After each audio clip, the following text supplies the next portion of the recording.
Friends, நம்ம சின்ன பிள்ளையெல்லாம் பார்த்தீங்கன்னா நம்ம வீட்டில் ஞாயிற்றுக்கிழமைனா மட்டும்தான் இறச்சி எடுப்பாங்க. மற்ற 6 நாள் அம்மி கும்மியாக மறைஞ்சாலும் ஒரு துண்டு இறச்சி நம்ம கண்ணில் காணிக்க மாட்டாங்க. சரியா? அப்படி நம்மளை கண்ணில் காணிக்கக்கூடிய நாள் என்னவா இருக்குன்னு பார்த்தீங்கன்னா, இந்த குடும்பம்லாம் ஒன்று செஞ்சு நாங்கள்லாம் ஒற்றுமை ஆகிட்டோம் பாருன்னு ஏதாவது ஒரு கொண்டாட்டத்தை நடத்துவாங்க தெரியுமா? அன்னைக்கு ஒரு 5-6 துண்டு நம்ம கண்ணில் காணிப்பாங்க. மற்றபடி ஞாயிற்றுக்கிழமை தான் இறச்சி பார்த்துருங்க. ஆனால் இப்போல்லாம் அப்படி கிடையாது.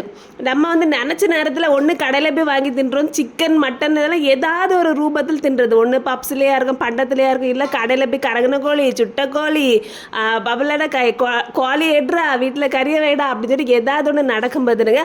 அப்படி தான் இன்றைக்கி நான் பாட்டுக்கு முதல்ல மீன் வாங்கக்கு தான் பாம்போல் போனேன் பார்த்துருங்க. அதுக்கு பக்கத்தில் பார்த்தா ஒரு கோழி இறைச்சி கடை இருந்து, சரி இனி உடனே மனசு மீன்லேருந்து கோழிக்கு போய்ட்டு மீனை வந்து சாயங்காலத்துக்கு ஒத்தி வச்சுட்டு மத்தியானத்துக்கு கோழியை வந்து நான் வந்து நடுநிலைப்படுத்தினால கோழி வாங்கிட்டு அதை வச்சு இந்த வத்தெல்லாம் போட்டு ஒரு கிண்டி ஒரு இறச்சி வைப்போம்ல, அதுதான் வச்சேன் பார்த்துருங்க. ரசமும் வச்சு உள்ள சோறையை வச்சு நாங்கள் 3 பேரும் பாம்போல் சாப்பிட்டுட்டோம்.